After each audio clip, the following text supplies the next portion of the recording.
Hello, আসসালামু আলাইকুম everyone. আজ প্রথমবারের মতো আমি এত মজার বিরিয়ানি রান্না করেছি। সেটার রেসিপি আপনাদের সাথে শেয়ার করব। চলুন দেখে নিই আজকে কিভাবে রান্না করলাম। ফার্স্টে আলু ফ্রাই করে নিলাম। আলুটা তেলে ফ্রাই করে তুলে নিচ্ছি। এরপরে পেঁয়াজ দিয়ে এটাকে ভালো করে ভেজে বেরেস্তা বানিয়ে অর্ধেকটা তুলে রাখবো।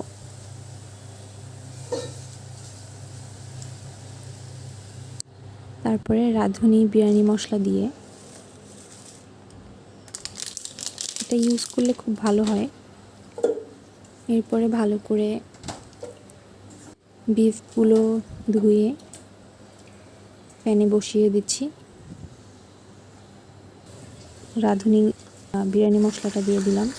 এর ভিতরে দিয়ে দিচ্ছি টক দই, স্বাদমতো লবণ, ধনিয়া, জিরে, কাঁচামরিচ,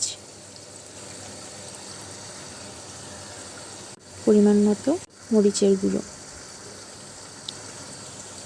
উঠিয়ে রাখা বেরেস্তাগুলো অর্ধেকটা পরিমাণে দিয়ে দিচ্ছি।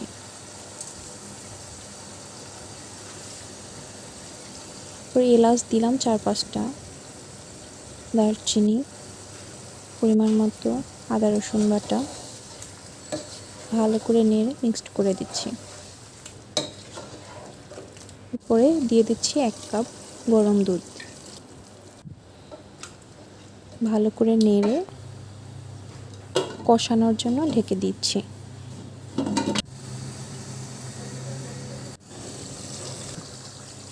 ভালো করে কষানো হলে উপরে তেল ভেসে উঠবে, তখন নাড়াচাড়া দিয়ে আবার মাংসটা সিদ্ধ হওয়ার জন্য আমি পরিমাণ মতো পানি দিয়ে ঢেকে 1 ঘন্টার মতো আমি এটা কুক করেছি। ভালো করে মাংসটা সিদ্ধ হয়ে গেলে এরপরে আমি তুলে নিচ্ছি। একই কড়াইতে তেল দিলাম, ঘি দিয়ে দিচ্ছি। এর ভিতরে পোলাওয়ের চালটা ঢেলে চিনি গুঁড়া কিছুক্ষণ ভেজে নিব। ভেজে নিয়ে এর ভিতরে যতটুকু চাল দিয়েছি তার ডাবল পানি দিয়েছি। আমি 3 কাপ পানি আর 1 কাপ দুধ দিয়েছি। পরিমাণ মতো লবণ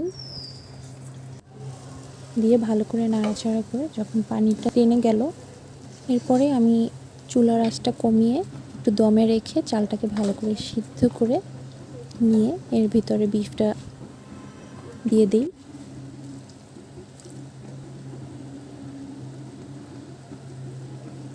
আবার কিছু আস্ত কাঁচামরিচ দিয়ে বেরেস্তাগুলো দিয়ে দিলাম। অর্ধেকটা বেরেস্তা ছিল, ওটা দিয়ে দিচ্ছি উপর থেকে। তারপরে ভালো করে আমি এটা মিক্সড করে নিব।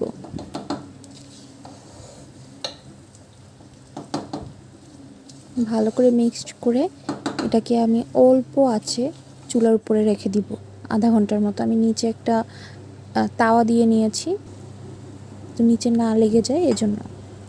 তারপরে আমি পরিবেশন করছি।